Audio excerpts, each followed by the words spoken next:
Apaan nih? Dia butuh fasilitas dia. Fasilitas ngobrol juga, ternyata stres juga, dia butuh teman ngobrol juga, sama. Di pemimpin mau tidak mau harus mengutamakan kepentingan umum daripada kepentingan pribadi. Itu stres. Pakai nanya yang enggak itu pakai itu orang buat ngobrol. Kisah yang menarik justru soal insecure-nya Gatot gitu loh. Terah pengusaha, dia nggak pede begitu dikasih tanggung jawab mimpin perusahaan di awal. Untungnya nih kalau kalau kita boleh simpulin sedikit ya dari setengah perjalanan tadi. Untungnya apa? Untungnya lo 4 tahun tanda kutip ditugaskan sama bapak lo untuk berkelana di Jakarta, ya kan? Sehingga lo punya daya juang sendiri tuh, Mas Gatot. Alhamdulillah masih di jalur yang benar lagi. Coba gua ketemunya siapa-siapa gitu kan nggak benar nanti jalurnya. Lo kan ketemunya kita tuh, emang kita nggak benar, maksudnya sih ketemu. Maksudnya kan makanya untungnya gue di jalur yang benar gitu loh. Kalau gue dengar ceritanya Gatot, berarti kan istilahnya isunya dia sebenarnya lebih ke gimana caranya dia istilahnya dikasih pasukan. Ini pasukan udah komplit, udah oh iya betul banget. Terus dia harus memimpin. Isunya adalah gimana caranya dia mendapatkan kepercayaan dari pasukannya, dari panglima-panglimanya gitu loh. Ya, karena dianggapnya kecil nih gitu loh. Pasukan yang sudah terbentuk sekitar 10 tahunan tuh, budaya 10 tahunan. Apalagi yang diperparah mungkin dengan peralihan metode dari konvensional ke digital gitu kan. Orang-orang yang sudah berumur, sudah senior itu kan biasanya susah banget untuk berubah gitu loh. Peralihannya pun mendadak, Bos. Dari yang nggak ada cerita suksesi lah, pokoknya tiba-tiba kan meninggal. Karena bapak meninggal ya. Bapak meninggal belum mateng, udah langsung mimpin. Tapi proses shiftingnya itu sangat menarik banget gitu, maksudnya. Kalau misalnya kita teman-teman flashback ke diri kita sendiri gitu ya. Kalau misalnya kita di posisi Gatot dengan usia yang masih 29. Masih belia 25 kan. Iya. Itu agak panik juga sih. Pasti. Di posisi gua agak panik juga sih sebenarnya. Karena kalau cerita-cerita kerajaan kan misalnya yang kayak model-model kayak gitu itu rentan untuk dikudeta sama panglimanya lah, karena tidak bisa gitulah gitu loh. Di perusahaan kan mirip-mirip juga kan kayak gitu juga. Gitu. Nah di situ fungsinya kawan-kawan kantor yang senior-senior itu mengarahkan kalau ada yang gua yang nggak pas atau gimana diarahkan sama mereka. Entah itu jabatannya direksi atau staf biasa. Gue tetap mendengar masukan dari para senior-senior. Bukan, Tot. Masalahnya gini, Tot. Sebenarnya kan ada opsi gini, Tot. Kalau kita main tebak aja karakter Gatot gitu kan, karena lo toh anak big boss, ya udah lo bisa aja milih jadi Kim Jong Un. Ya kan? Iya. Ya, lo masuk langsung gue nggak mau tahu. Pokoknya begini sistemnya.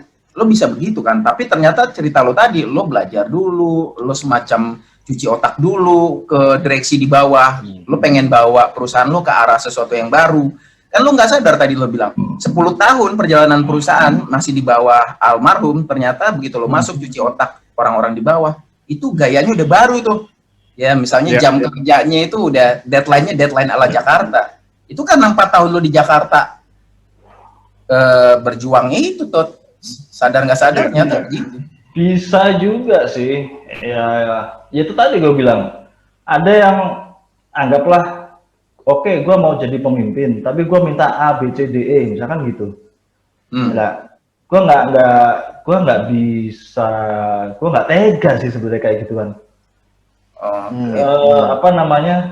Ya nggak tahu ya, orang lain gitu. Gue sih akhirnya nerapinnya yang simpel-simpel aja. Oke, gue jadi pemimpin karena ditunjuk. Dan ini sudah dapat kepercayaan dari bos-bos kita gitu kan, bos-bos RUPS ya otomatis gue agak pede dari situ, apapun ceritanya kan namanya orang-orang kantor, staf kantor gitu juga, ya ini perintah atasan kok, gue jadi pemimpin, bukan kemauan gue juga gitu kan. Nah ya udah, kita akhirnya gue bikin jalan smooth kayak tadi aja, nggak harus mau nggak mau gue yang mengeblendkan diri sama mereka-mereka ini Iya. di kantor. Karena ada kemungkinan kalau misalnya Gatot sudah ditunjuk sama RUPS sebagai pemimpin, terus dia gaya kepemimpinannya nggak teli, sewenang-wenang gitu. Orang-orang lama yang sudah merasa senior pasti punya resistensi juga, pasti akan Iya. menolak gitu loh. Saya orang lama di sini, kamu siapa walaupun ditunjuk sama. Nah, ternyata Betul. pendekatannya Gatot adalah ya persuasif gitu loh, maksudnya dia memblendkan diri gitu loh. Mungkin secara nggak sadar itu ada sebuah investasi juga buat Gatot dalam investasi waktu untuk menarik atau kepercayaan dari bawahannya, Tot. Secara Ya. sadar nggak sadar gitu. Ya. Bagian dari CSR juga sih menurut gua, Tot. Iya. Mungkin. Tapi good- pendekatan model kayak gitu juga bukan nggak ada celahnya loh. Maksudnya nggak ada resikonya. Resikonya Gatot harus pinter-pinter menilai orang gitu loh. Iya, Jangan sampai betul. dia mendekati orang yang salah, orang yang Betul. Iya, betul, iya. betul. Oh iya. kepentingan Betul. lain gitu loh. Iya. Gitu. Itu kan karena Ya, sisi beraninya Gatot ada yang dihilangin tuh sama Gatot, dikurangin egonya sama Gatot karena itu beresiko sebenarnya. Ya. Itu yang susahnya. Gua kan nggak biasa mikir berat-berat ya. Begitu masuk kantor gua jadi berpikir berat ya. Iya, iya. Jadi zaman SMA, kuliah aja gue nggak pernah main catur loh. Ternyata mimpin perusahaan tuh kayak main catur sebenarnya. Nah, itu dia. Kita Itu dia mau maksudnya. ngapain nih ke depannya? Oh, ini. Oke. Terus kita lihat ke bawah, teman-teman kantor kita bisa nggak diajak gitu? Kalau nggak bisa, mungkin ada yang salah nih. Maksudnya, apakah mereka tidak ada ilmunya, atau mereka aslinya berada di tempat yang salah, bukan di divisinya, tapi ditaruh di situ, misalkan, padahal kemampuannya di bidang yang lain. Ya itu akhirnya gue pilih-pilih itu. Oh, Bongkar pasang, Tot ya. Bongkar pasang tim akhirnya gue. Sampai Nah. ya udah sekarang yang terakhir. Berarti kalau sampai bongkar pasang pasti pernah diprotes gak, Tot? Maksudnya ada yang nggak suka dan lain sebagainya, ada intrik-intrik kayak gitu, banyak, Tot? Oh pasti, Pasti ya. pasti, ya. Bahkan opsi terakhir adalah kalau memang nggak mau, ya sudah, jangan bergabung di sini lagi. Oke. Ya. Ya, Itu berarti benar-benar terakhir. ada ketegasan juga di akhirnya gitu, walaupun pendekatannya secara persuasif, cuman ya Oh harus ada iya. ketegasan. Iyalah, walaupun ada resiko keris terbang gitu kan Tut kalau malam-malam. Makanya. Tapi diambil tuh sama Gatot karena dia jadi Iya, pemimpin. iya. Ya Tot ya. Iya. Waduh, ini kelengkap kayak- nih. Lo Tiap kalau bulan Ronson dia, Ronson. Bang, kalau ngegeser posisi orang kan begitu kan. Iya. Obrolan santainya begitu. Iya. Hati-hati lo gitu, obrolan santainya begitu. Iya. Nggak apa-apa, Tot. Ini udah terbiasa klinik, Tot. Episode Iya. sebelumnya berternak buaya, Tot. Buaya putih, Tot. Lo harus dengar, Tot, buaya putih. Gue belum dengar yang itu juga itu. Ada kliniknya juga, Tot. Tot. Aku dijebak sama orang-orang ini.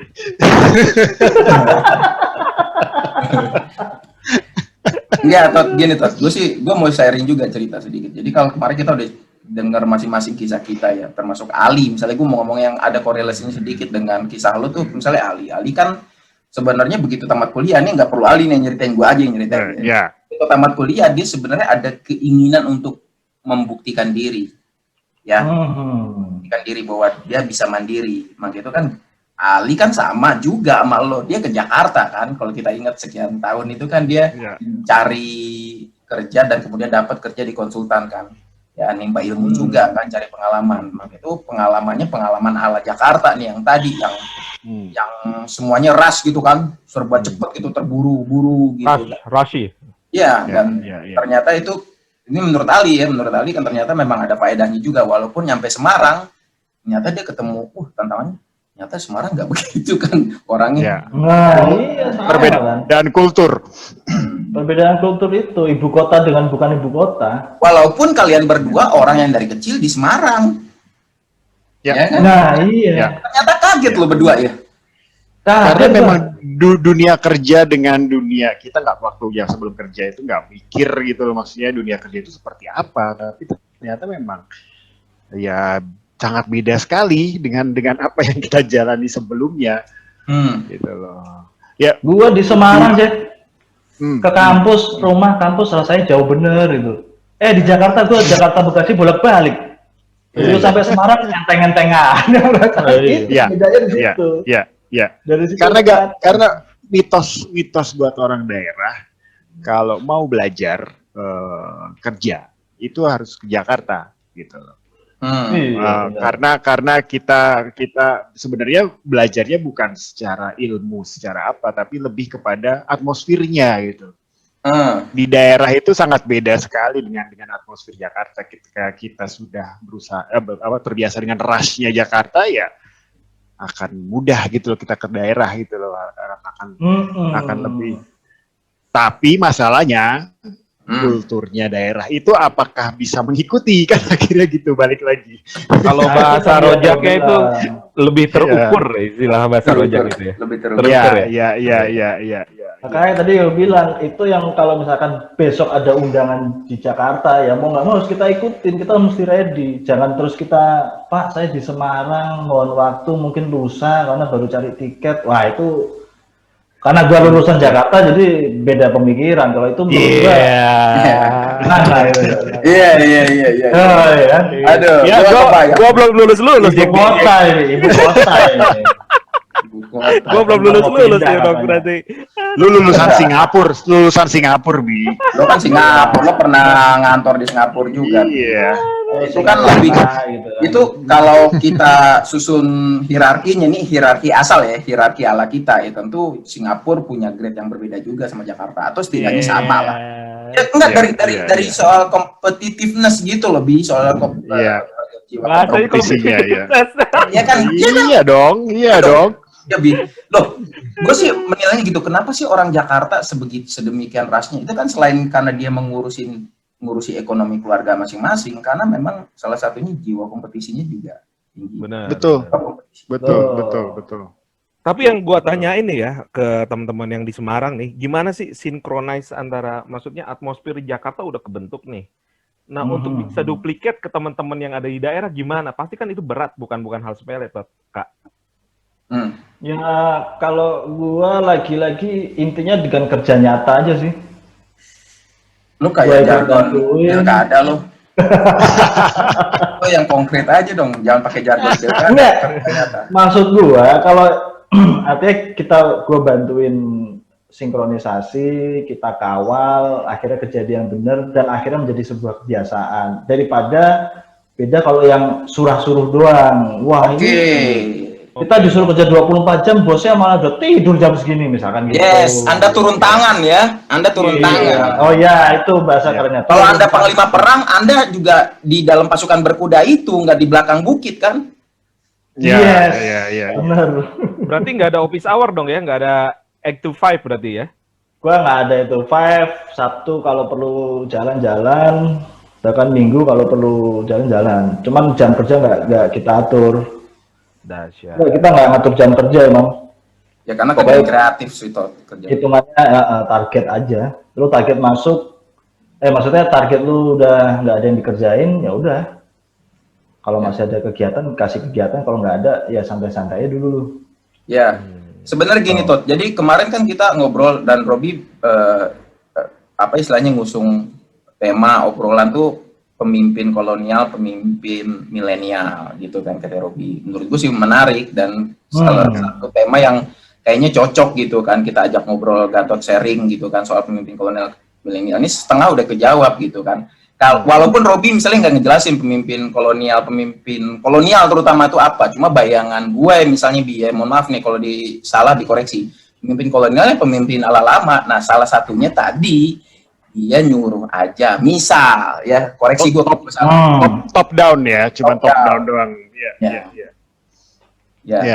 Ya bisa jadi. Maksud lu apa, Bi? Gue nggak tahu itu kan tebakan gue. Robi jelasin Bi. Nggak tahu deh.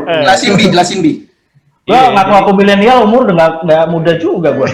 Soalnya kan di umuran kita ini kan dua kaki tuh ya, maksudnya kita ngerasain dunia kolonial dari segi kita juga. Peralihan semua kita. Iya, di kaki yang satu lagi pembaruan ada dunia milenial yang begitu digital gitu kan, dengan begitu instannya, dengan pengetahuan yang super teknologi yang notabene Eka sekarang menguasai hal itu gitu kan, mulai dari Spotify-nya kan gitu kan. Digital. Dunia digital luar biasa. Iya. Ternyata udah kejawab semua, Tot. Berarti lu kan secara ketegasan kolonialnya ada di sana. Secara Ya. milenialnya lu kecemplung juga tuh. Nggak ada hitungan waktu 8 to 5. Gua nggak masa bodoh, selagi masih ada kerjaan ya gua ikutin kan pekerjaan. Itu di situ milenialnya. Karena anak-anak milenial sekarang kan lumayan. Ya, makanya concernnya, pertanyaannya yang dimaksud kolonial dan milenial itu apakah hanya pemimpinnya aja atau yang dipimpin gitu loh. Nah, Betul. kita tanya ke Gatot. Maksudnya Gatot itu ya kita anggap bahwa ketika dia mengambil alih perusahaan itu, dia memimpin pasukan kolonial nih. Gitu loh. Dia nah, sekarang berarti dia pandek kok. Pasukan kolonial. dia yang bikin jalan Panarukan itu. Oh iya, lintas Jawa loh ya. Iya. Jadi begini Mr. Eka. Ini mau saya jelaskan. Gimana tuh? Ya maksudnya gini, komposisinya sekarang apakah memang masih orang-orang yang senior yang dipimpin atau memang sudah ada anak-anak milenial juga di perusahaanmu tuh? Ya. Ya batasannya nggak ngerti ya, terlepas itu milenial atau kolonial gitu kan.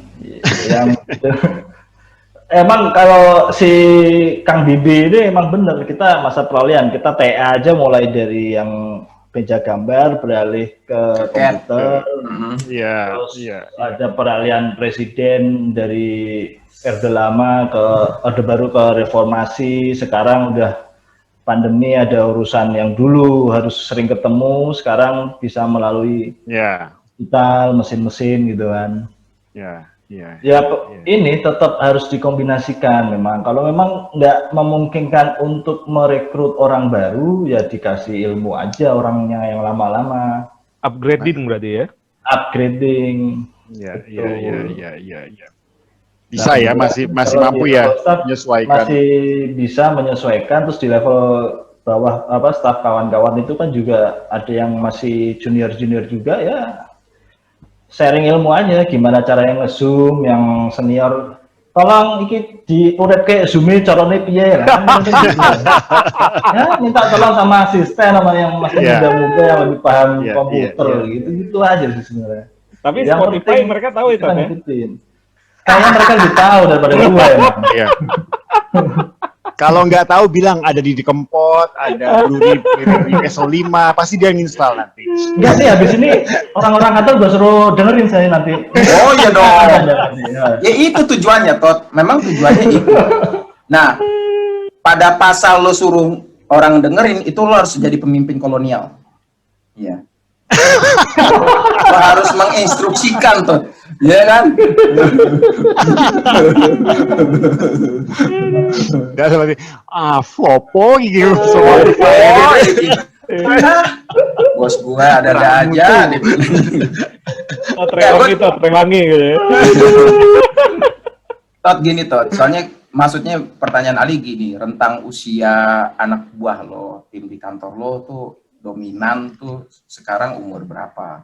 Ini kalau kita ngomong soal generasi X, generasi Y, kalau kita ini kan rentangnya generasi X dan Y, ya sampai yang 79, 80 sampai 94 itu kan generasi X dan Y gitu kan Y.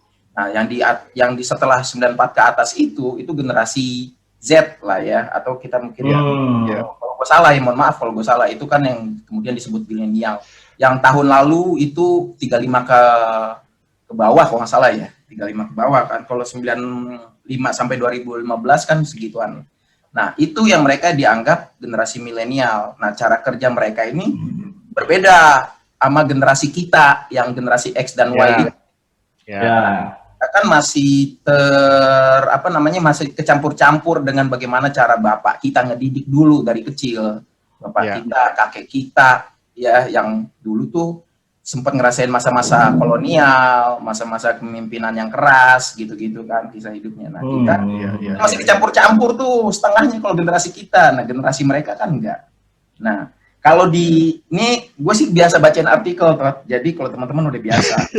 Waduh. Apa nih artikelnya nih? Namanya Dari itu kan, RMOL. ya, bukan. Di kantor lo lebih banyak Apa tuh? anak muda, 35 ke bawah atau gimana?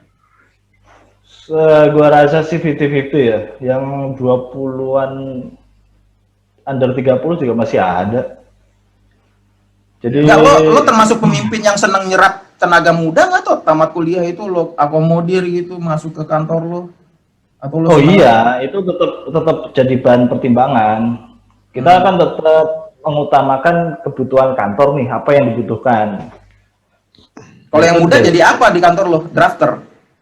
Marketing? Enggak juga. Bisa jadi marketing, bisa langsung jadi semacam ya kalau di gue asisten sih. Nah, Asisten berarti senior. menarik nih, maksudnya ada dua generasi nih ya, maksudnya. Bener nggak mitos bahwa generasi milenial itu lemah dalam komitmen? Nah, Hmm, pengalaman sampean. bisa lebih detail lagi Pak, komitmen apa ini kira-kira? Maksudnya dia tidak apa ya? Dia benar-benar kerjanya tuh tidak bisa diperintah secara top down gitu loh. Tapi lebih ke, dan dia tidak bisa ditekan oleh deadline dan lain sebagainya. Dia lebih suka kerja apa ya, bebas gitu loh. Kerja bebas dengan metodenya dia sendiri. Yang penting mungkin selesai sesuai waktu, tapi nggak suka diarah-arahkan gitu. Kalau itu tergantung situasi aja Pak. Misalkan sudah biasa kerja, ya pertama kan kita cari orang yang bisa kita ajak kerjasama. Ya. Karakternya, attitude-nya atau apanya kan gitu. Yang kedua ya kadang kan tetap ada kontra hitam putihnya. Yuk begini begitu, yuk begitu, gitu. Ya Kalau sementaranya sih belum terbukti. Ya, oke, berarti tidak valid banget ya mungkin. Ya mungkin ada dari riset itu ada benernya, cuman ketika dia masuk ke lingkungan yang sudah punya rules ya dia harus menyesuaikan, kalau enggak minggat gitu ya. Ya itu situasional. Tapi kalau di artikel ini ya, ini judul artikel kan kepemimpinan era milenial, kompas.com nih, moneykompas.com 2019 ya. Nah gini nih, yang tadi mengkonfirmasi apa yang disampaikan Ali. Ingat, generasi milenial itu sangat loyal terhadap kepentingan mereka. Berbeda dengan generasi X ya, yang sangat loyal dengan perusahaannya, atau generasi Y yang loyal dengan profesinya. Jadi loyalitasnya ini berbeda nih kalau menurut artikel ini. Jadi kalau mereka tuh loyal terhadap kepentingannya. Maka itu kan disebut di artikel ini beberapa cara untuk memimpin generasi milenial. Salah satunya tadi yang Gatot bilang, walaupun istilahnya berbeda di sini, yaitu turun tangan tadi. Ya, kalau mereka harus di apa istilahnya encouraging ideas. Jadi mendorong mereka nyampein ide-ide. Jadi mereka tuh harus didorong biar keluar ide-ide kreatifnya, bukan didiskusikan gitu loh. Iya, itu bisa jadi nanti setelah kita mati pun generasi milenial model baru memang akan seperti itu. Anggaplah dengan banyaknya platform cari duit ya, kita ngomong Spotify, YouTube, IG, apalagi. Siapa orang yang nggak pengen duit cepet? Generasi milenial arahnya udah ke sana semua. Udah nggak mentingin apa ya? Udah nggak mentingin karir, tapi konsisten mungkin di dunianya masing-masing supaya mereka bisa dikenal banyak orang. Nggak tahu kalau apa yang dia suka. Keunggulan mereka dibanding generasi X dan Y adalah mereka sangat cepat dan tepat menemukan cara baru untuk menyelesaikan tugas. Iya, karena sekarang udah didukung sama peralatan yang serba mudah, internet kenceng di mana-mana, membuat mereka pikirannya makin liar juga, makin kreatif. Gitu. Karena dukungan itu ya, bukan karena memang bukan karakter mereka. Itu mungkin yang menjadi dukungan itu yang membentuk karakter mereka seperti itu. Ya, betul, setuju sih, karena dia punya istilahnya, dulu kita toolsnya hanya 1-2 pilihannya, sekarang tools mereka itu banyak pilihannya gitu loh. Dari yang gratisan sampai bayar murah, banyak toolsnya. Iya. Lu bikin cara kedua, YouTube viral aja udah dapat viewer banyak gitu ya. Bukan prestasi kan, tapi viral. Gitu. Ini Ini cara kedua, kemudian berikan sentuhan modifying ideas. Jadi kan modifikasi ide-ide mereka. Jadi meskipun generasi milenial ini sangat kreatif dan inovatif, jelas tidak semua ide-ide mereka itu bisa dilaksanakan. Jadi tugasnya pemimpin itu modifying gitu kan. Setelah didorong keluar ide kreatif mereka, Anda itu modify, jangan Anda diem aja gitu loh. Ya kalau memang nggak applicable, jangan Anda terima, Anda modify gitu. Mungkin jatuhnya kayak TikTok, bukan TikTok. Ya, TikTok. Bukan TikTok. Antara yang senior atau pemimpin yang sudah mulai karatan gitu kan. Ini kita ada apa lagi nih yang gua nggak tahu nih. Mungkin ada perkembangan teknologi, ada perkembangan politik atau apa yang anak mudanya yang level juniornya lebih paham. Ya itu akhirnya jadi diskusi aja, saling update. Ya. Oh, gua butuh ABCDE, lu bisa nggak bikinin ini? Lah, Pak, sekarang udah ada programnya, Pak. Bapak mah tinggal download aja, lah. Kan gitu nanti jatuhnya. Ya. Jika Anda memaksakan diri untuk membuang ide mereka, perbuatan Anda akan sangat kontraproduktif dan menghancurkan motivasi mereka. Waduh. Ya kan? Ya. Cara ketiga, providing feedback. Nah, gue sih lebih setuju. Yang tadi TikTok tadi sebenarnya feedback. Menghadirkan umpan balik bagi mereka, ya kan? Jadi cambukan ini begitu berdaya guna memastikan generasi muda ini terus membara, ya sehingga mereka bisa ngeluarin ide-ide kreatif. Jadi providing feedback tuh. Jadi lo ya memang ada. Kalau gue sih ngebacanya gini, lo udah dorong, lo kemudian lo modify sesuatunya kalau nggak applicable, lo arahin tetap gitu loh, tapi bukan dimatiin. Yang terakhir nih Tot nih, ya, cara keempat itu give alternatif dan limited direction, artinya beri mereka alternatif dan arahan atau perintah terbatas. Jadi ada kalanya harus dikasih arahan atau perintah yang terbatas. Jadi nggak sebebas-bebasnya Anda berkreasi. Dipagerin. Yes, harus ada pagernya itu ternyata. Ya itu aja sih Tot, 4 itu. Iya. Terus rokokku putus ini malahan.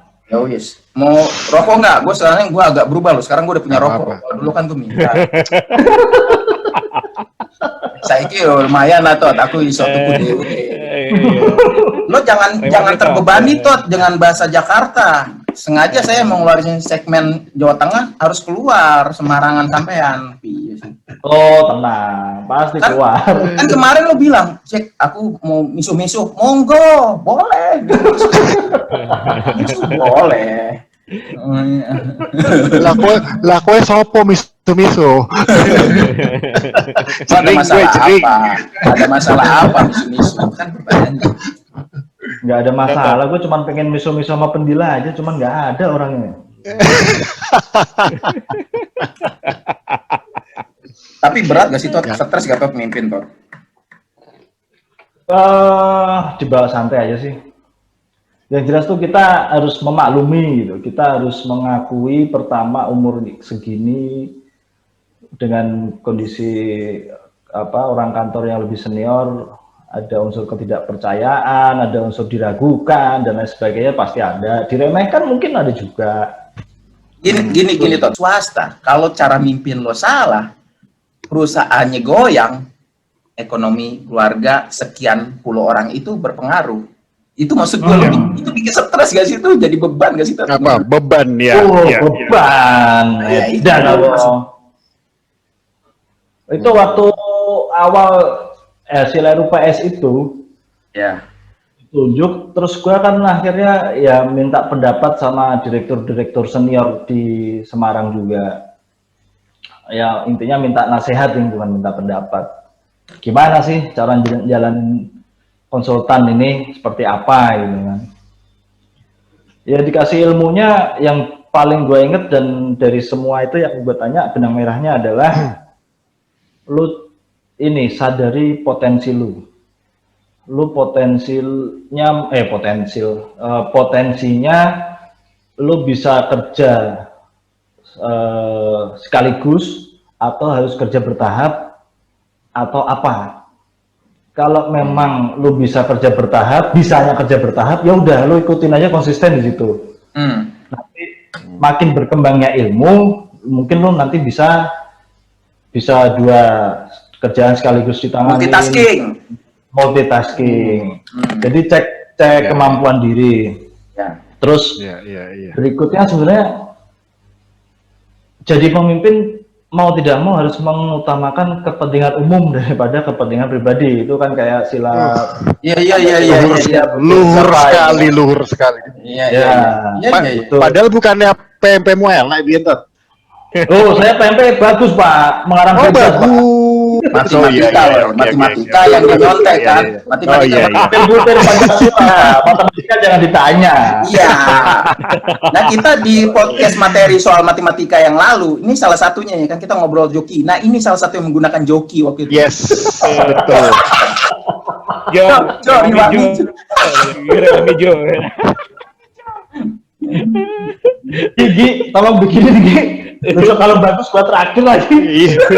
Tolong Ogi gue. Tadinya Karjonya nggak mau lah. Kalah kan. Hebat lo tuh. PMP lo. Sama tadi, nah itu tadi mengutamakan kepentingan umum. Jadi kita berpikir gini, dari bawah staff itu adalah mikirnya adalah apa yang jadi kerjaan dia. Naik sedikit, agak melebar pola pikirnya, karena mungkin di level atasnya banyak anak buah yang berbeda divisi atau beda kepentingan, sehingga mikirnya harus banyak. Lebih strategis ya. Lebih strategis. Nah, kalau sudah level pimpinan, tidak mungkin kita masuk terlalu detail, tapi pemikiran kita harus lebar selebar-lebarnya, kayak Spiderman itu bisa merasakan informasi-informasi yang penting sama nggak penting, bisa menyaring gitu loh. Iya. Itu semua informasi selaku pimpinan ya mau nggak mau kita tampung gitu loh. Iya. Nah dari situ kan disesuaikan sama goalnya kantor nih, mau ngapain nih. Ya. Oh, goal kantor mau ke arah kiri, berarti apa yang harus kita lakukan ke arah kiri. Habis itu baru kasih instruksi lah. Gitu aja sebenarnya. Rantai komandonya. Hebat juga, bener tuh. Tot, Buku ada apa nggak yang lo di baca? suatu kala di mana cost operasional itu melebihi dari income dari perusahaan? Bikin stres nggak lo di situ? Stres. Lu pakai nanya yang nggak enggak itu pakai Pokoknya kalau urusan duit yang mesti nggak usah stres. Dia stresnya terus jalan-jalan ke Venice. Anak anak buahnya ngelihat di IG-nya dia. Pimpinan peko gimana kita lagi stres malah jalan-jalan ke Venice. Padahal dia ke Venice buat ngilangin stres gitu. Sebenarnya inti pertanyaannya, Tot, gue pengen nanya, orang kayak lo bisa stres juga nggak sih, Tot, kayak gitu? Oh bisa, jangan tanya, bisa. Iya. Enggak, buat kita yang kenal lama aja kan sebenarnya ada informasi baru soal Gatot ternyata ya. Makanya itu kan materi kita soal kepemimpinan itu penting ditanya ke Gatot karena kita tahu Gatot ya begitu. Kalau komedi skala 1 sampai 5 nggak tahu Robi ngasih nilai Gatot berapa itu komedinya gitu kan. Ya kan? Makanya itu ya kita kan sering nyamain dia sama Stephen Chow gitu kan. Ya, betul. Hasil. Iya kan? Betul. Sekarang dia Sinema Asia. Iya. Ya, yang lagi serius tiba-tiba mukanya bisa gitu kan? Iya. Perubahannya tiba-tiba bisa mendadak kalau Stephen Chow kan begitu kan? Lagi serius tiba-tiba gitu kan? Iya. Yang di Bali di rambut jadi kepang. Iya. Iya, siapa lagi kan? Ya tiba-tiba nyeret kita kan belah pinggir foto di depan perpustakaan ala-ala Binyamin. Betul. Ini kan Gatot itu, Gatot. Tiba-tiba muncul rambutnya biru gitu kan. Kalau orang level pokoknya nggak setingkat itu ya nggak bakal berarti kayak gitu loh. Iya Tot, tenang Tot. Emang ada korelasinya apa enggak ya kira-kira Pak ya? Nah makanya gini, kita kemarin sempat bahas soalnya masalah persepsi. Jangan-jangan teman kita. Itu Spotify yang mana itu? Oh nanti denger, pokoknya harus denger semua. Denger maraton lah, denger maraton. Ini curang ya, saya harus denger semua mas saya. PR lu banyak, Dot. Jadi PR gue banyak nih. Yang kita persepsikan bahwa dulu si A ini ya begini, tapi ternyata kita nggak pernah tahu sekarang bagaimana gitu. Nah, Ya. ternyata Gatot pun juga, walaupun mungkin dia pintar menyembunyikan kesetresannya dia, Benar. aku yakin pasti stres gitu loh. Pasti Ya. stres terus. Cuman Mesti. gimana caramu mengatasi kestresanmu? Sayang Gak ya, apa-apa, nggak curhat masuk- sambil nangis juga ada masuk apa-apa kok. ya. Ekspresiku nggak kelihatan jadinya ya. Aduh. Ya, gak apa-apa. ya. Nanti kita rekam ini yang ekspresi sedihmu Ah. yang Ya. Mah kayak drama gitu. Gimana? Asam, Gatot. Gue kangen, Tot. Gue pengen kalau ya intinya Ya gitu sebenarnya lah. pasti ada. ya pasti ya. Cuma namanya masalah itu sepanjang kita usaha pasti ada jalan keluar. Asik. Mungkin stres ada masalah kita diem tuh malah makin nggak ada jalan keluar. Penyesalan pasti ada tapi nggak perlu disesali panjang-panjang. Bukan pelampiasannya Tot yang kita mau Terus ketok tanya. pinter dong. Urung. Aku mau tahu pelampiasannya. Pelampiasan Gimana ya? Orang-orang kan masing-masing. Ada yang apa ya? Yo gawe Minum. opo lah, ada yang minum lah, ada yang apa? Ada yang ke gitu. salon. Ada pelarian gitu loh. Ada yang posting geopolitik tiap hari kan macam-macam gitu. Itu orang stres emang. Lo kayak tendensius. Kita nggak tahu. Oh iya. Tahu. Iya. Karena kita nggak pernah lihat dia gitu, Gatot. Stres sih paling main game doang. Oke. Bisa Ya. sepagi semalaman itu. Masih CS, Tot. CS ya. Sekarang PUBG bos. Oh iya, Pak. Oh, lo update ya soal game itu, lo update ya, termasuk soal update ya. Update gua. Iya benar. Ya, ya. Enggak, karena itu kan pemandangan baru juga, Bang. Pemandangan baru juga, Mas Gatot. Jadi pemimpin perusahaan, direktur utama tiba-tiba ketok pintu anak buahnya kan yang milenial, nih bos gue, ternyata di dalam anaknya bosnya lagi mabar gitu kan. Lagi mabar, ternyata Iya. stres, bosnya lagi Iya, stres itu. iya. Iya. Iya. Ya pelampiasannya cuma main game aja sih kalau gua. Bisa makin menggila gitu loh kalau main game. Iya. Nggak harus yang ya sekarang sih gua lagi main game PUBG pakai HP. Iya. Kalau yang di rumah paling ya main PS sama anak-anak. Kalau nggak gua main PS seharian itu tadi. Misalkan capek, stres ya nggak masuk kantor sehari pernah. Pokoknya mengistirahatkan aja.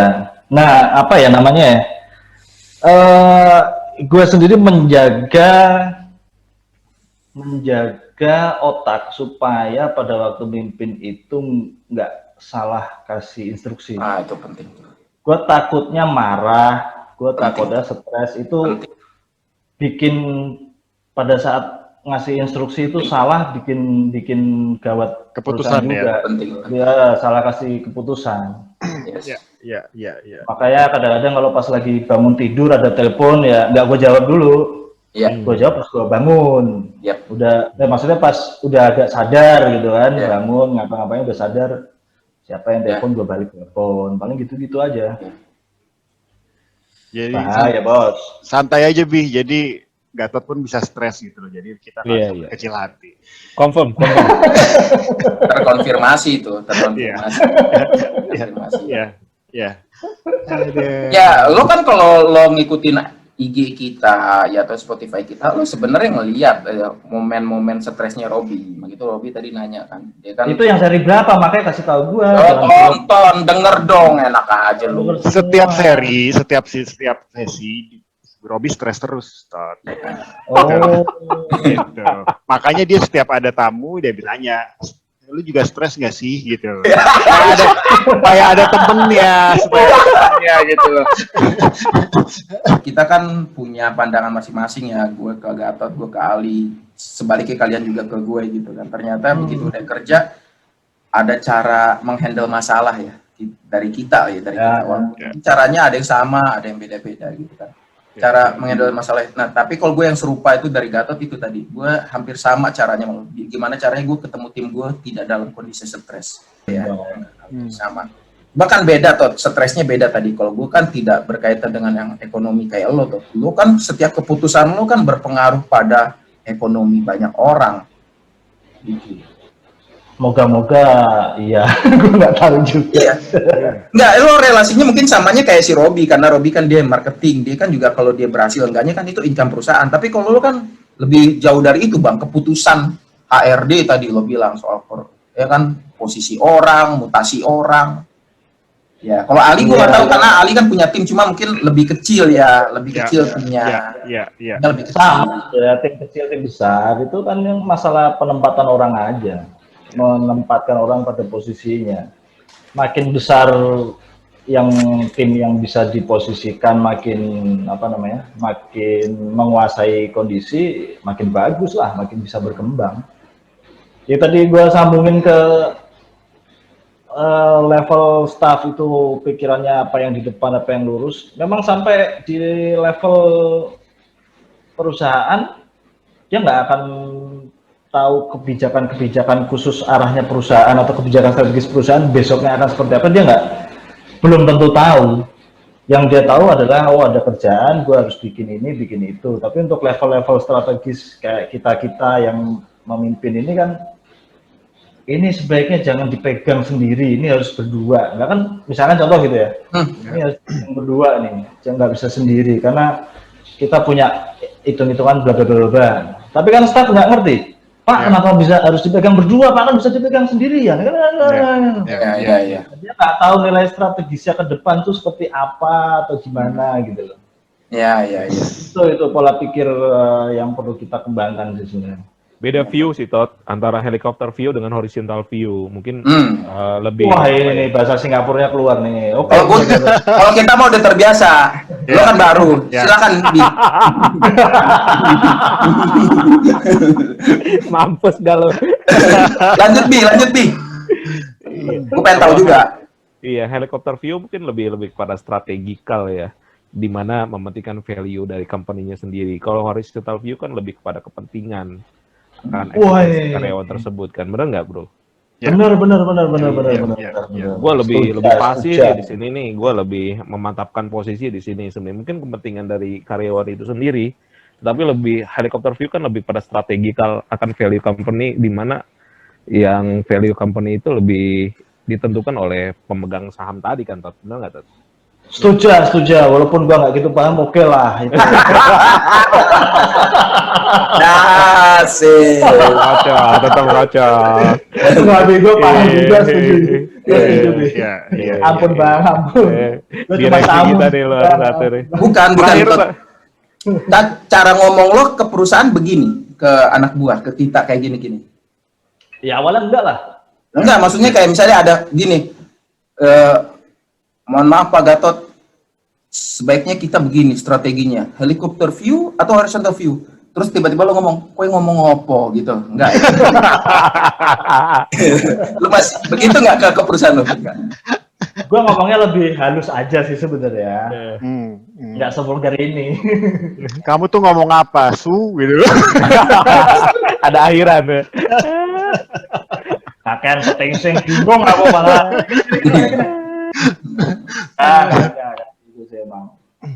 Ya kita kan namanya kolega gitu, kok klien, kolega ya kita tempatkan bahasa sesuai posisi aja. Ya. Lo ada kayak gitu, harus tahu situasi dan kondisi, bos. lo tipikal ini toh pertanyaan lo tipikal yang fokus mau lo bawa perusahaan yang lo pimpin sekarang ini menuju titik tertentu, atau lo mau justru melebarkan sayap? Tadi kan lo cerita lo mau bikin usaha kuliner, lo dibikin usaha kuliner justru multitasking tuh. Ya, gue lagi fokus ke konsultan. Tapi kepikiran dan udah mulai ngejejakin usaha lain. Iya. Hebat Gatot. Itu sebenarnya. Ya gue menilai diri sendiri sesuai nasihat para sesepuh itu kayak gitulah. Wah, berarti gue belum bisa mikir banyak nih. Baru mikir satu doang udah susah. Jadi ketika kita punya uang 100.000, kita sisihkan 10% buat investasi ke bidang lain. Ketika gitu? 1 juta, 10% kita investkan ke sampai kita punya bertriliun-triliun pun 1 triliun, 10% itu kita investkan ke bidang yang lain. Nah, itu buat sustain, men-sustain bisnis sebenarnya. Nah, itu filosofinya orang-orang Chinese gitu. Dia akan selalu melakukan itu. Makanya kalau kita ngelihat usaha-usaha apa yang gede-gede gitu, mereka selalu nggak di bidangnya dia aja, dia berinvest pasti ada di bidang lain. Dia punya bank, dia punya properti, jadinya dia punya dari perusahaan rokok jadi ada propertinya, ada ininya. Karena falsafah mereka seperti itu. Jarum sekarang jualannya olahraga, Tot. Iya makanya. Jarum udah macem-macem udah. Pokoknya yang penting ada cuan, kita merapat gitu aja. Mantap. Tapi lu udah ngejalanin Li ya. Lu juga udah ngejalanin kayaknya. Lu kan udah banyak juga F&B segala macam. Ali kan udah Ya, cuman kan ya gue masih 10.000 uangnya, Jack. Gitu Oke. Lu mau nggak? Lu mau bilang Gatot? Iya, 10% dari 10.000 ya jadi adalah jadi apa gitu. Pertanyaannya gini, Tot. Kowe mewarisi anggaplah perusahaan yang sudah established gitulah ya di bidangnya gitu loh. Itu beban atau privilege, Tot, menurutmu? Beban, saya anggap beban. Oke. Saya anggap beban, karena biar bagaimanapun meskipun terasa privilege, tapi tetap harus ada tanggung jawab yang dikerjakan di situ. Ya. Karena bisa membawa kehancuran atau kesuksesan gitu kan, Tot. Maksudnya memainkan kesuksesan. Sakit. Akhirnya diingetin Lin. Yang dimotivasi malah diingetin resikonya. Ini kayak episode yang kemarin nih, yang Pendil merenung tiba-tiba mending gua jadi Robby gitu loh daripada gua dapat kegantengan kayak gini tapi belum dapat istri gitu kan. Itu beban. Itu beban ternyata. Biar dia tetap menginjak bumi gitu loh. Jangan sampai dia melayang di udara terus. Itulah dia.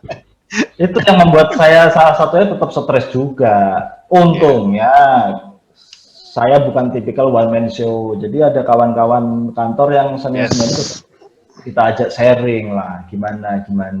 Pilihan A konsekuensinya ini, pilihan B konsekuensinya ini. Dan kita sepakat mau jalan mana? A apa B? Ya udah jalan gitu. Makanya awal-awal dulu pokoknya fase trial and error itu pasti dilalui lah, nggak ada yang cara instan. Kalau gue begitu, itu kayaknya gue dapet mana ya, selabaran Jumatan apa kemarin ya? Kotip yang bilang ya. Alhamdulillah tuh di Jumatan rutin lo ya. Alhamdulillah. Gue ngeri ketiduran. Karena dulu awal-awal kerja itu kan ada tuh gue waktu itu masih di mes sama teman kita Oki sama Singgi. Ada iklan apa gue lupa. Bapaknya bilang gini, ini Andi anak saya, cita-citanya mau jadi arsitek loh, dia bilang gitu. Iya. Ya kita ketawa kan, goblok bapaknya aja anaknya mau diceburin jadi Aduh. Karena kita masih struggle pada saat itu gitu. Iya. Ngerasain, kuliah kayak begitu, kerja kok masih begini juga gitu. Iya. Ternyata memang prosesnya panjang. Proses panjang. Yang terus bergulat di dunia arsitektur ya. Kalau gua kan enggak. Iya. Ya walaupun udah enggak nih. Siapa? Gue juga udah enggak. Ya lo tapi mimpin kan, gimana sih lo coy? Lo mimpin gitu lo coy. Ini sebenarnya mengkonfirmasi apa yang tadi gue nonton YouTube Deddy Corbuzier sama Nadiem Makarim. Ya, jadi si Deddy Corbuzier tuh dia pegang buku, ada buku di salah satu chapternya itu bilang kuliah apakah penting gitu kan. Nah, dia bilang, si Nadiem Makarim cerita di perusahaan dia aja sebelum dia jadi menteri, nih perusahaan yang sebelum dia jadi menteri itu yang jadi pegawai dia itu yang IP-nya bukan yang IP yang hebat itu loh. Ya karena mungkin persepsi dia yang IP-nya nggak terlampau hebat itu orang-orang yang pernah melakukan banyak hal gitu kan. Ya selain pergaulan tentu aja kan melakukan banyak hal. Ya kalau gue sih ngebacanya ya mungkin lebih punya struggle lah gitu kan, di jiwa juang gitu kan. Konfirmasi lagi gitu kan, karena Gatot kan IP-nya juga bukan yang 1 koma awalnya. gue gak tega nyebutnya, tapi lulusnya nggak segitu sih. Enggak. Pertanyaan tuh. Yang apa yang lu lakukan sekarang bakal akan diteruskan sama anak-anak lu nggak, Tot? Nah, menarik. Gue belum tahu sih. Belum tahu. Dari elunya ada keinginan nggak? Ada kepengenan nggak? Menyiapkan, lo lagi menyiapkan. Gue terus terang nggak menyiapkan.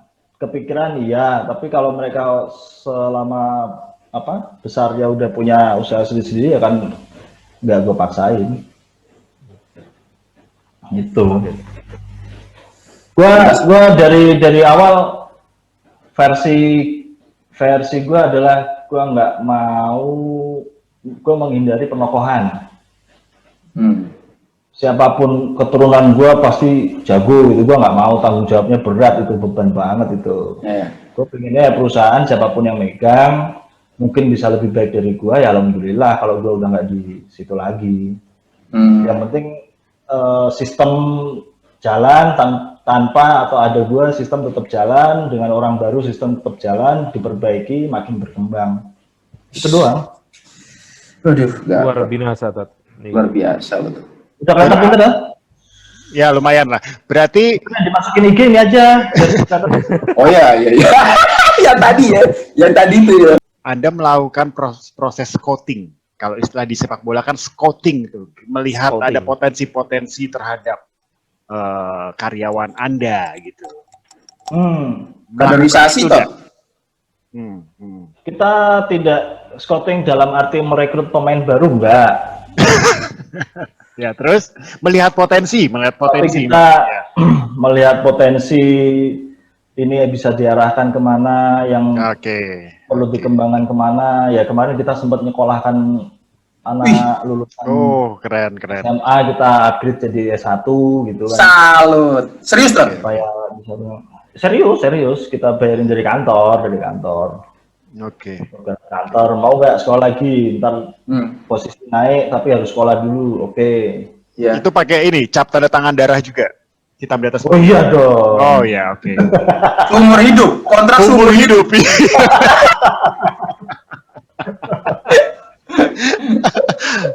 Sampai kamu keluar dari kantor ini berarti mati karena ada tanda tangan darah.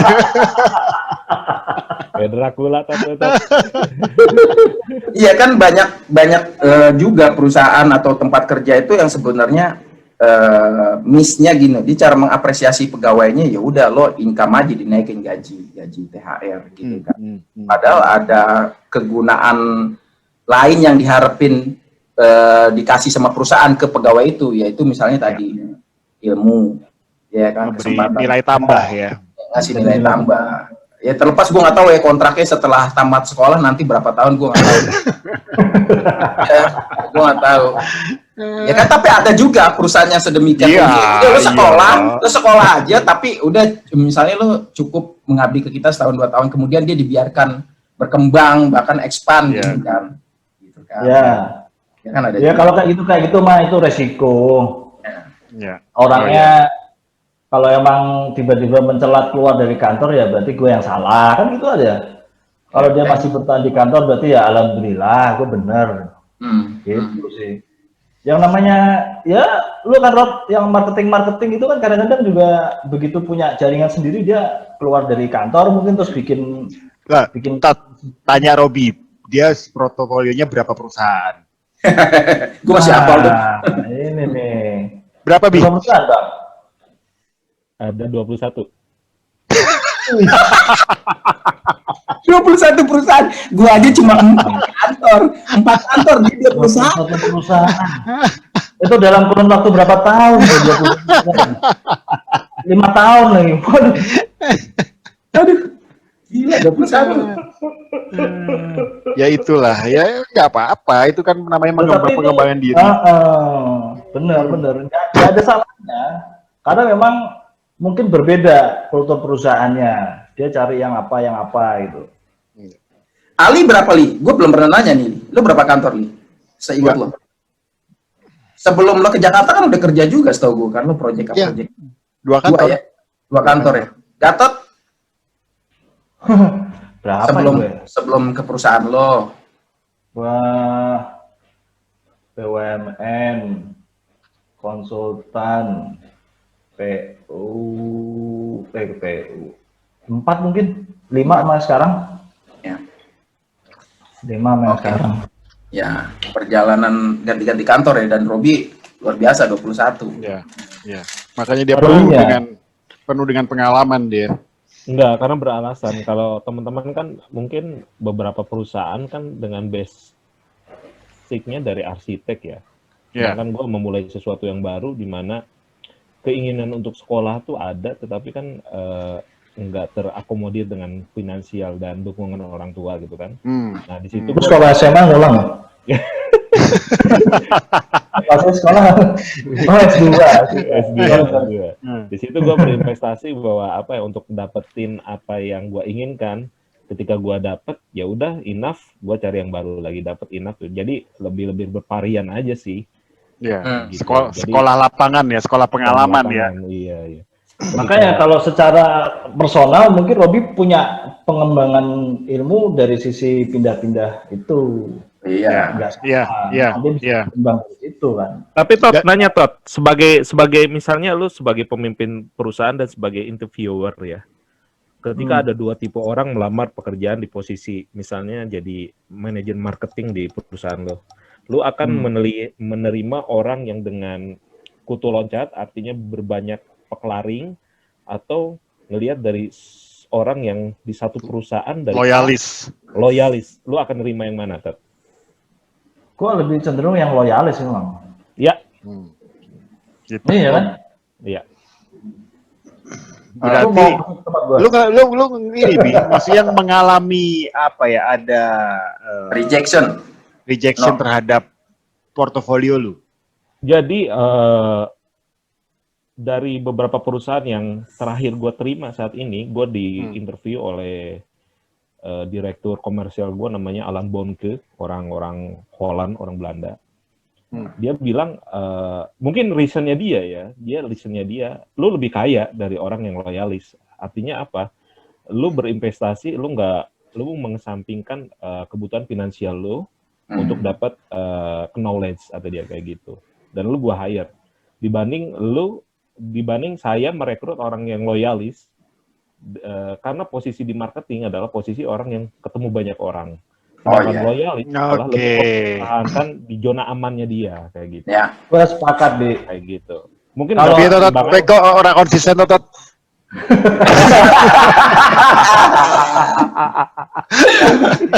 itu ini baru mau saya kasih tahu penjabarannya. Oh, Iya. Oke. Oke. Tetap nanti kalau tadi kan pertanyaan cepat. Iya. Lambatnya, tetap kita pertimbangkan CV-nya. Oke. Dengan tidak loyalis dengan kutu loncat itu berarti dia sudah kenal dengan banyak orang, banyak tipe-tipe perusahaan yang mungkin bisa menjadi keuntungan buat kita juga. Yes. Tapi kita harus prepare, berarti dia akan suatu saat akan loncat. Nah itu fungsinya kontrak hitam putih gitu. Cuma kalau secara hitungan cepat, ya gue pilih yang loyalis. Sekali negosiasi sekali deal-dealan udah, gue nggak mikir lagi. Gitu aja. Kira-kira. Kecuali yang portofolionya banyak kayak Robi itu menawarkan prospek baru ya, misalnya dari CV-nya ini anak kenal perusahaan ini anak kenal bos di perusahaan sana, ini gue lagi punya target. Nah, itu menarik tuh memang. Nah itu menarik, nggak salah. Emang orang-orang kayak gitu kadang-kadang diperlukan. Yes. Benar sih. Banyak sih pemikiran yang berbeda dari ngelihat kondisi yang ada kan saat ini. Mungkin Gatot di rapid test pertanyaan tadi mungkin lebih cenderung kepada legalitas dari karyawan tersebut gitu kan, hitam dan atau karena dia berinvestasi juga kan terhadap person tuh orang, dia akan dikasih ilmu, dia akan disekolahkan lagi, mungkin tahu-tahu dia loncat lagi kan, jadi kerugian juga buat dia kan gitu kan, seperti itu. Tapi betul Bapak. Tapi di sisi lain gimana caranya, lu punya PR juga gimana caranya dari si kuto loncat ini supaya bisa betah di perusahaan lu gitu kan. Artinya lu mengakomodir segala kebutuhannya, Tot. Benar nggak, Tot? Ya kita pas-paskan sama kemampuan perusahaan aja. Kalau mampu oke, dia istilah kita marketing masuk target oke, no problem. Iya. Tapi kalau udah nggak masuk target, mintanya macem-macem, Ya. kemampuan perusahaan juga terbatas, Ya. ya apa boleh buat kan? Tapi Dia seandainya masuk target dengan apa-apa terus minta macem-macem, kebetulan perusahaan nggak mampu ya gue akan lepas, apa boleh buat gitu. iya, sip. Si Robi datang nih, portofolionya banyak. Bapak Gatot, saya kenal perusahaan ini. Ya udah, saya juga memang lagi ada target nih. Anda bisa nggak dapat project dari mereka setahun 3 gitu kan? Oke, Pak Gatot. Tapi saya minta rumah Pak Gatot di Semarang, kata Robi misalnya. Iya, Tot. Ya nggak bisa kalau emang perusahaan nggak mampu. Loh, Terlalu sulit. tapi prospek profit yang dia bawa itu lebih dari rumah buat perusahaan lo. Ayo, Tot. Betul, makanya kalau kita bilang tidak mampu, kita kan pasti punya target prioritas. Kalau memang dia kebesaran mintanya, kita nggak mampu dalam waktu dekat, apa boleh buat, berarti bukan rezeki. Tapi kalau dia, misalkan kita nego, ya rumah lu ini aja lah, nyewa dulu di sini atau di mana yang murah-murah dikit, misalkan begitu dia mau, ya kita jalan bareng. Iya. Ya, bahas marketing itu adalah bukan lebih kepada personnya jago jualan atau enggak, tetapi yang gua alami ya, bahwa marketing atau sales yang dibutuhkan adalah seberapa besar gerbong yang akan dia bawa. Itu aja sih. Ya. Gerbong apa income, Bi? Gerbong. Income itu bisa disesuaikan. Iya. Istilahnya berarti satu orang masuk marketing itu dia sudah bawa list Ya. potensial klien gitu loh. Betul. Ketika Karena kan, listnya ya, itu habis ya, kita harus nyari orang lain lagi gitu berarti. Betul. Jadi gini, di dunia marketing, kenyamanan seseorang berinteraksi atau mengadakan jual beli atau melakukan kegiatan komunikasi itu tergantung dari person. Ketika gua di perusahaan A udah nyaman dengan Ali, walaupun gua pindah ke perusahaan B, tetap Ali akan selalu menghubungi gue karena udah nyaman. Itulah fungsi marketing kayak gitu.